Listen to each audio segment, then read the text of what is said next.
I was going to open with the usual calm introduction, a nice little, hey folks, how's it going type of introduction that we've been doing on the channel for ages. But I am so full of hype, it's taking everything in me to hold back. I'm in. Like I said this last week, I'm saying it again this week, I'm in. I love this show, favorite episode so far. The hype is so real. I get it now. Before we get into the video though, I do want to give a big thank you to those of you who shared last week's video over on Twitter. At Kevin2675, at Bubblelubber, at Veridin Main, at Lewis Lupina, at DarkfirePlayer4, at Matt87Eagle, at Sirius9752, at Daniel STG, at 1000 Shy Guys, and at Janame. Thank you all so much for sharing last week's video over on Twitter, everybody, and if you too would like to have your name shouted out in next week's Tower of God video, then be sure to share this video around on the internet, and then tag me at JoJo Talks Too Much over on Twitter, and I will be sure to shout your name out in next week's video. Now then, let us begin. Let us talk about Tower of God. Oh my God, I am so hyped. I can feel it. I don't know if I just woke up on the right side of the bed this morning. I don't know if I had too much coffee. I don't know if any of those contributed, or maybe it just was that this episode was pure hype. I pray that we get more goodness like this episode. This is, I said this off the top, but this is by far my favorite episode. I loved seeing the action. The action in this series, this is it, fam. Like this is what I want to see. Like this is good stuff. To quote Vince McMahon, this is good shit. Like this is just, woo, I love it. I can't explain it. The action is just marvelous. My kudos, my absolute credit to the animators who worked on this episode. Y'all knocked it out of the damn park, and I know that there is likely so much more action to come, so much more greatness to come. And after like the perfect setup, right? Because that's the thing. That's the thing with this show, is from what I'm gathering, and even based on the OP itself. Because the OP itself, right, sort of hints at like a mysterious sort of vibe, but also a I'ma kick your ass type of vibe. That's like, it's the perfect blend of mysteriousness and hype. And that's sort of the vibe I'm getting from Tower of God, and I got that here. This episode felt like a proper mix of intrigue, plot twists and turns, character flips, and yet at the same time, characters actually flipping, and characters whooping ass, taking names. It was glorious. Basically, we get to see round 2 in this week's episode, and I'm gonna grab my notes here because we got Team Tracksuit versus Team Sleepy Boys, or I guess Team Sleep Squad. We'll call it Team Sleep Squad. We got essentially round 2 boils down to Team Tracksuit versus Team Sleep Squad, and it is glorious. And seeing my boy Hats finally get some shine. My boy, like on multiple levels, Hats gets a supreme amount of shine this week. My boy, trusting the team, that melted my heart. Seeing Hats like actually have full faith in Shibisu, saying like, well, between my sword skills and your killing arts, we should be able to take out the other team, no problem. We'll be just fine. And Shibisu's like, I'm sorry, you believe me? You believed me when I said that? I was lying. And he's just like, well, yeah, of course I believed you. I trust the team. And friggin' even Shibisu's like, what is it? This is adorable. What is this? This is adorable as hell. The Shibisu Hats dynamic is hilarious. And no, for the love of God, I know everybody always assumes anytime I say that a character dynamic is adorable that I must automatically ship it. I don't ship it. I think it's just Shibisu just being like goofy and funny with Hats. And I think Hats is very much like, okay, I don't like you invading my personal bubble, but like you can do you do you, Shibisu, and I'm gonna look out for you, and I'm gonna look out for Anak, and I'm gonna look out for Team Tracksuit. And indeed, Hats does look out for Team Tracksuit because oh my God, he lays waste to these dudes like he cuts through these dudes like cutting through cake, to quote Barristan Selmy. My boy went off. Like he just whips the sword up in the air, and I'm thinking like, all right, that seemed like a waste. And then he just like slices through, again, cutting through somebody like cake. Mind you, he doesn't cut through the person. He cuts through a dagger with his sword and he almost cleans it all the way through first swing. And then as the other dude's coming in, the sword drop that he threw in the air drops down. It's marvelous. And what I love too, another huge aspect of this episode is that you can feel the animation through the, like, not only can you feel like the impact of each hit, the animation flows in such a way that the choreography is shown off perfectly. I felt like I knew every beat of this scene. At no moment did it feel as though I was getting lost in the action. I knew every like movement that Hats was making. Like you see each movement. It's not like whip snap. It's a lot more sort of like easy breezy. Does that make any sense? Do you know what I'm saying? Like it's not like snappy to the point where you can't really read the choreography anymore. You can still feel the choreography. It moves at just a quick enough pace to feel like the characters are really moving, but not so fast that you can't tell what's going on. Perfect. I loved the hats fight with the other two dudes, and I loved Shibisu going up against Team Sleep Squad, and he just the comedy from Shibisu is still on point this episode. Seeing this dude just, and I feel bad, but it did make me laugh. Seeing him just crank what's her face right in the nose. I was like, oh no, Dagger Girl. Oh, I felt that in my soul. God damn. That was really, really funny. And his reaction, like, you were trying to kill me. And she's like, I wasn't trying to kill you. I was just trying to stab you just enough to get you to stop fighting back. And I'm like, yeah, trying to kill him, like he said. I do love that dynamic as well. I kind of ship it a little bit. I'm not gonna lie. Shibisu and Dagger Girl. I gotta learn her name. Somebody in the comments let me know her name. But yeah, I kind of ship that a little bit. I ain't gonna lie to you. But more than Shibisu's comedy, more than Hats' shine, is Anak. I'm gonna call her Anak for now. But Anak's sudden dark side was a genuine surprise. Like, we knew that Anak is a badass with a capital B, but I was not expecting her to actually be so, well, dark. Like, she goes full out dark side. Seeing that shot of her where she, like, reels back her whip, which we now know is called the Green April. Seeing her like pull that thing back and like the crazy face that appears behind it, creepy. And it's wild too because you get like a double surprise in that moment, because the reason why she gets all pissed off is because out of nowhere, Sleepy Boy, aka Lowrey?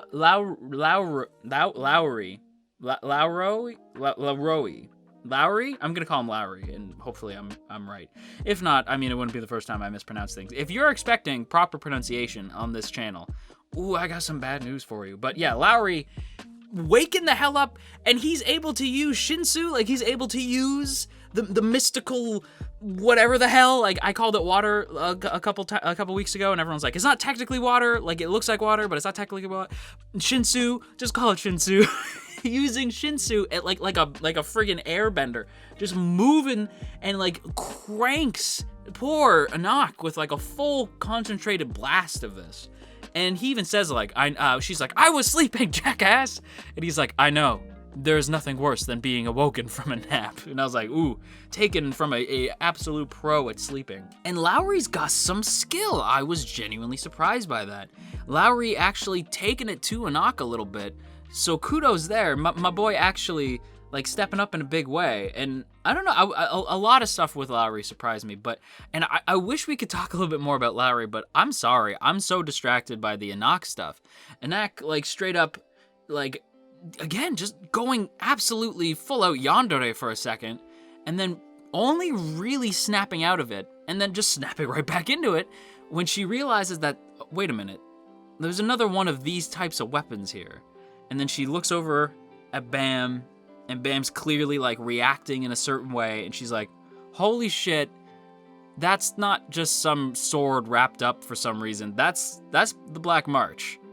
Oh crap. And so she just like, and it killed me too, because when she stepped into the little like waiting room, I was like, oh, she just blew it. Oh, they're disqualified. Oh shit. And Shibisu's like, what the hell was that? Like, Shibisu's like, great, cool, thanks. And even Hats is like, why would you blow it like that? Like, even Hats is like, what the hell? Why would you do that? And she's like, I'm sorry, did y'all miss like that there is and I can't remember the name of these things, like the 13-month swords or weapons or whatever. Like, did you miss the fact that there's a weapon specifically deemed for only members of like only one of the princesses are allowed to use these weapons? And this boy is just holding it. Like, this boy is just got it wrapped up like it's just some prop. Insulting, I'm sure, to the people of the tower. But yeah, Anak straight up calls out Bam in front of everybody. So now I assume the whole room and all the other members of the tower, or rather this group of people climbing the tower, now know that Bam has the Black March. We know that at the bare minimum, people in the vicinity, maybe not people at the other end of the room, but enough people heard because the team that I will be referring to as Team Shady, said the girl in front basically called out something to Anak. We don't hear it, and Anak gets pissed, and she's like ready to fight. And at that point, Hats and Shibisu are like, "No, you've blown enough for us. Like you have let the team down tremendously. No." And Hats even says like why would you hurt the team like that? Like don't do that. You've already caused enough damage. Like don't hurt the team any more than you already have. And Anak says something that kind of broke my heart a little bit. And she goes like, what team? And when she said like, what team, all I could think of is like, what team? Wildcats! Get your head in the game, Anak! Come on now! Like, come on, what do we learn from High School Musical? If not, get your head in the game. Be a member of the team. Be a proper, like, support your team, damn it. But I don't know where that came from. But yeah, Team Shady basically saying, what's wrong with calling an imposter an imposter? So after all that blustering, Anak maybe isn't even a princess after all. So, like, what is happening? My brain exploded during that entire, like, exchange between Anak and Bam, to then Anak and Team Shady.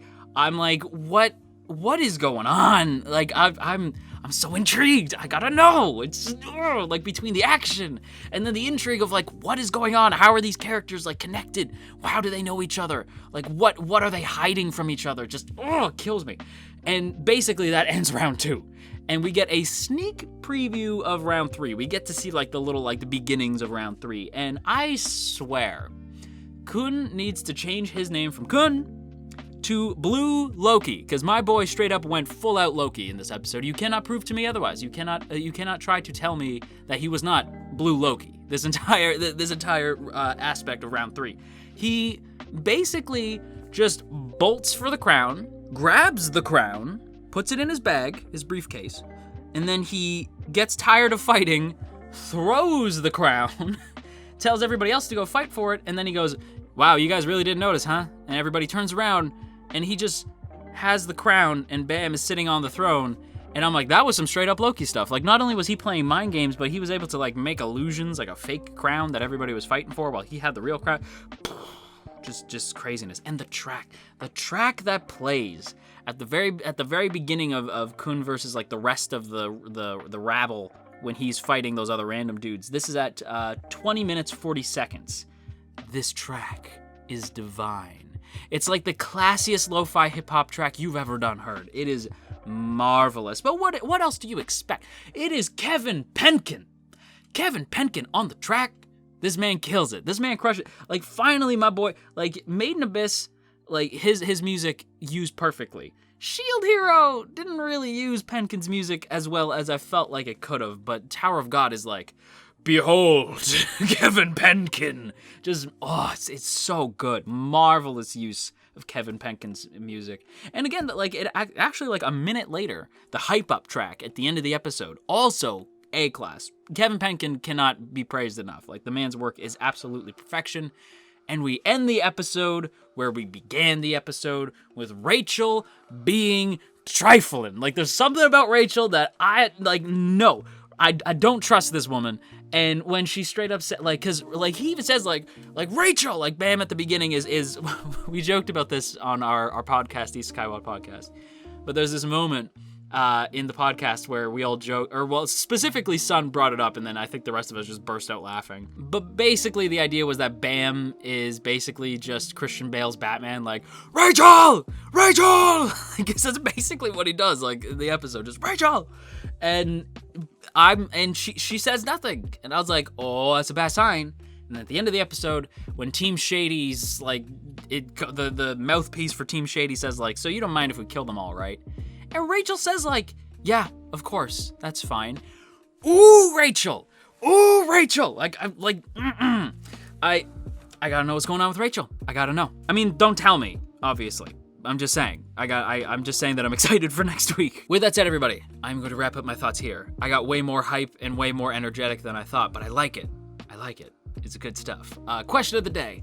Who would you love to see throw down? Which two characters would you love to see in a one-on-one spar? Let me know in the comments. And that's gonna do it for today's video, everybody. So I hope you guys enjoyed. If you did, then by all means hitting that like button and leaving a comment down below is a great way to help out this channel as it pleases the almighty YouTube algorithm. So if you choose to do so, kudos to you. And if you're feeling extra supportive today, you can go ahead and check out all the links in the description.